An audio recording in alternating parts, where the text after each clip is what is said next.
পাঠালেন। আমি বিধানসভার ফুড কমিটির চেয়ারম্যান ছিলেন বজবজের এমএলএ অশোক দেব, তার সঙ্গে মিটিং করছিলাম। ঠিক সোমবার 12/11/2012 মুকুল রায় আমাকে তার লালবাতিওয়ালা গাড়িতে বিধানসভা থেকে তুলে নিয়ে আমাকে রাইট হাউসে নিয়ে গেলেন। রাইট হাউসে মুখ্যমন্ত্রী সবসময় কাজে ব্যস্ত থাকেন, তিনার অনেক ব্যস্ততা। তার মধ্যে দিয়ে আমাকে 35 মিনিট সময় দিলেন এন্টি চেম্বারে। উনি আর ওনার সেক্রেটারি গৌতম সান্যাল আজও আছে তার পিছনে। গৌতম সান্যাল আর আমি আর উনি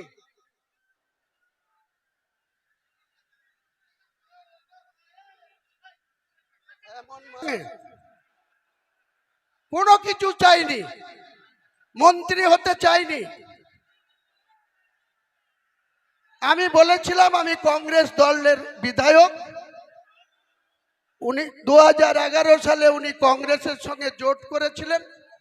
উনার দলের প্রার্থী জিতেছিল 182, কংগ্রেস 65টা সিটে লড়ে 42 জন। 42 জনের মধ্যে আমি হুমায়ুন কবির 70 রেজিনগরে ছিলাম। আর এই মুর্শিদাবাদে মমতা ব্যানার্জির দলের একটা মাত্র প্রার্থী জিতেছিল 2011, সাগরদিঘি সুব্রত সাহা, তাও আর মাত্র 48,000 ভোট পেয়ে। কেন 48,000 ভোট পেয়ে জিতলেন? তার এগেইনস্টে 3টে মুসলিম প্রার্থী ছিল। একজন নির্দল না, আসামের আজমল সাহেবের পার্টির প্রার্থী ছিল, একটা সিপিএম ছিল, একটা কংগ্রেস ছিল।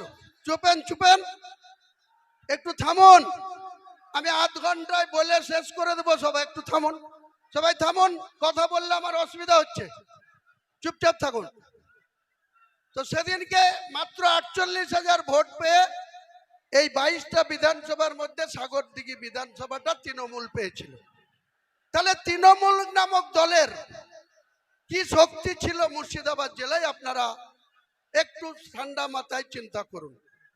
বাংলার মুখ্যমন্ত্রী হয়েছেন, কিন্তু এই মুর্শিদাবাদে আজকে যিনি বেলডাঙ্গার এমএলএ, আজকে যিনি রেজিনগরের এমএলএ, 2011-তে এদের কোনো এমএলএর কন্টেস্টিং তালিকায় না কংগ্রেসে না তৃণমূলে কোনো পার্টির সঙ্গে কোনো এরা তালিকাভুক্ত ছিল না। বেলডাঙ্গায় কে ছিল? শফিউজ্জামান। রেজিনগরে কে ছিল? হুমায়ুন কবির। রানীনগরে কে ছিল? ফিরোজা বেগম। মুর্শিদাবাদে কে ছিল? শাউনি সিংহ রায়। রঘুনাথগঞ্জে কে ছিল? আকরুজ্জামান। ফারাক্কায় কে ছিল? প্রায়ত মইনুল হক। এইরকম করে আমরা 22টা সিটে লড়ে 14টা জিতেছিলাম। আর যে লেমফোর্ড, যে মার্ক্সবাদী কমিউনিস্ট পার্টির নেতৃত্বে 13 জোটের প্রার্থী 34 বছর সরকার চালিয়েছিল, তাদের মাত্র 7টা সিট জিতেছিল। একটা মাত্র তৃণমূলের জোড়া ফুলে মাত্র 48,000 ভোট পেয়ে তিনি নির্বাচিত হয়েছিলেন, তিনাকেই মন্ত্রী করে দিলেন। 2016-তে কি হলো? যে হুমায়ুন কবির 2012-তে বিনা শর্তে কোনো কন্ডিশন ছাড়াই নিজের বিধায়ক পদটা তুচ্ছ করে দিয়ে মমতা বন্দ্যোপাধ্যায়ের উপরে আস্থা ভরসা রেখে মুকুল রায় আমাকে ওনার চেম্বারে ঢুকিয়ে দিয়ে বাইরে চলে আসলেন। সাক্ষী শুধু তার গৌতম সান্যাল আর তিনি নিজে। আমি আজকে আবার একবার মমতা ব্যানার্জিকে চ্যালেঞ্জ করছি, আপনার যদি সত্যি কথা বলার মানুষের কাছে সৎ সাহস থাকে, তাহলে আপনার প্রিয় চ্যানেল 18 একদিন আপনি বসুন, বিশ্ববাবু মজুমদার বসবে আর আপনি বসবেন আর আমি বসবো আমি। আপনি বাংলার মানুষকে কতটা মিথ্যাচার করেন সেদিন প্রকাশ পাবে। বাংলার মানুষ দেখবে, ভারতবর্ষের মানুষ দেখবে যে আপনি মানুষকে ইউজ অ্যান্ড থ্রো, কাজের সময় কাজী আর কাজ ফুরালে পাঁজি। কতদিন আপনার এই শক্তি থাকে মমতা বন্দ্যোপাধ্যায়কে আমি চ্যালেঞ্জ করছি, আপনার সৎ সাহস থাকলে, সততা থাকলে আপনি বিশ্ববাবুকে ডেট দেন, আপনার সময় মতো বের করুন। আমাকে ডাকলেই বিশ্ববাবু মেসেজ দিলেই আমি কলকাতায় চলে যাব, স্টুডিওতে বসে। আপনার সঙ্গে যদি আমি কোনো গদ্দারি করে থাকি, কোন রকম কোনো অসহযোগিতা করে থাকি, নিশ্চয়ই আপনি বলবেন।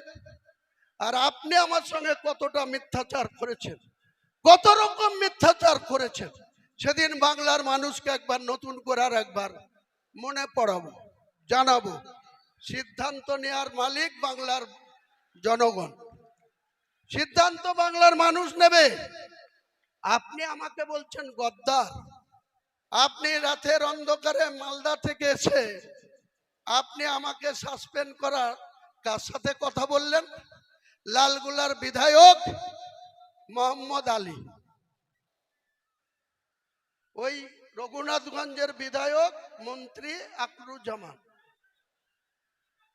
মুর্শিদাবাদের এমপি আবু তাহের খান, বহরমপুর পৌরসভার পৌরপিতা নারুগোপাল মুখার্জি, কাঁদির বিধায়ক সাংগঠনিক সভাপতি অপূর্ব সরকার, তাদের সঙ্গে বসে আলোচনা করে বললেন যে হুমায়ুন কবিরকে যদি দল থেকে সাসপেন্ড করি বা বের করে দিই, মুর্শিদাবাদের ক্ষতি হবে।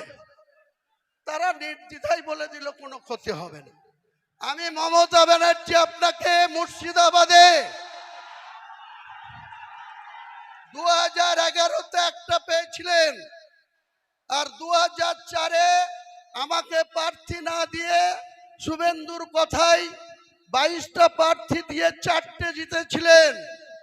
আর হুমায়ুন কবির আবার আপনার হাতে পায়ে ধরে এই তৃণমূলে এসে 20টা পায়ে দিয়েছিলাম।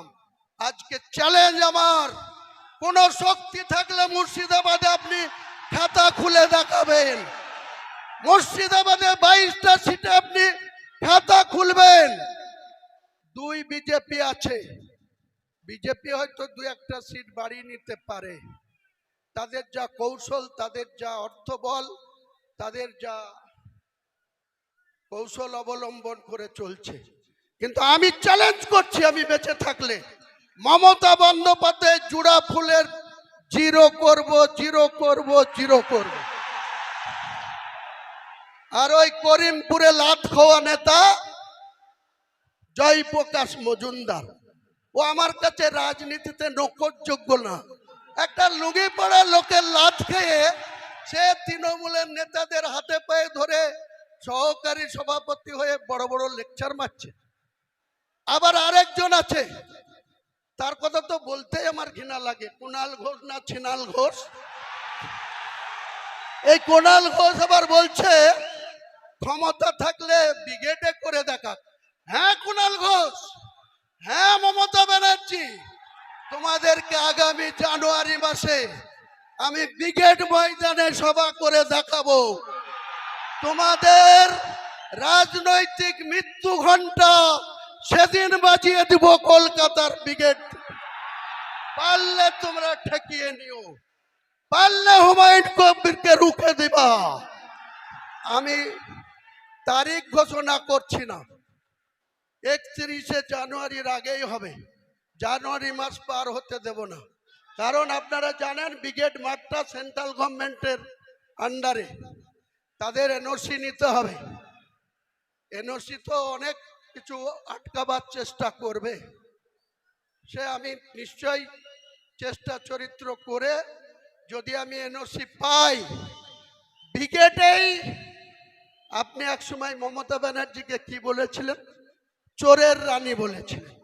সারদাতে যখন আপনি 3.5 বছর জেল খেটেছিলেন, তখন মমতা বন্দ্যোপাধ্যায়ের গ্রেপ্তার চেয়েছিলেন। কে চেয়েছিল? হুমায়ুন কবির চেয়েছিল না কোনো মুসলিম চেয়েছিল? আপনি কুণাল ঘোষ চেয়েছিলেন, মমতাকে চোরের রানী বলেছিলেন। আমি বলিনি, হুমায়ুন কবির বলেনি, বাংলার কোনো মুসলমান সম্প্রদায় মমতা বন্দ্যোপাধ্যায়কে চোর বলেনি, কিন্তু আপনারা বলেছিলেন। আর মমতা বন্দ্যোপাধ্যায় এত গুণবলিতে ভরা, যে যত বেশি গাল দেবে তার অত বেশি প্রমোশন হবে মমতা ব্যানার্জির কাছে। যে যত বেশি ওকে গাল দেবে। মমতা ব্যানার্জি, বুদ্ধবাবু আজকার পৃথিবীতে